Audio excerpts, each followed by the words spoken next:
कहाँ पर खान साहब का हमने स्टेज लगाना है जहाँ से वो कौम से खिताब करेंगे और ये लोगों से बात करेंगे, उसके ऊपर ऑप्शन डिस्कस हो गए, फैसला कर लिया गया है। मरी रोड में फैज़ाबाद के करीब वहाँ पे ये स्टेज लगाया जाएगा और वहाँ से सिर्फ हमारा जो सबसे बड़ा मसला था, ये भी मैं आपको बता दूं कि जो जगह हम ढूंढ रहे थे पिंडी के अंदर करने के लिए, बदकिस्मती से एक भी जगह हमें पिंडी में नहीं मिली जो इतनी बड़ी हो कि जितनी बड़ी तादाद में मखलूक आने वाली है वो सारी वहाँ पर फिट आ सके। लेकिन चलें, जो सबसे ज़्यादा बड़ी हमारे पास मिल सकती थी जगह, उसका हमने तयन किया। जुमे की सुबह तक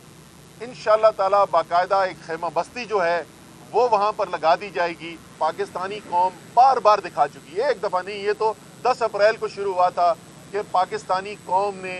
एक वाज़ेह पैगाम दे दिया पाकिस्तान के फैसला साजों को भी और दुनिया के तमाम लोग जो पाकिस्तान के मामलात के अंदर दखल अंदाजी करते हैं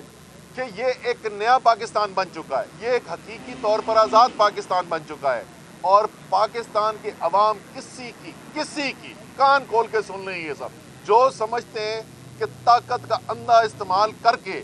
डरा कर, खौफ पैदा करके, दहशत अदा करके पाकिस्तान की कौम को दबाया जा सकता है, ये सुन लो। कौम फैसला कर चुकी है अपनी हकीकी आज़ादी के लिए, ना इन्होंने किसी से डरना है ना रुकना है।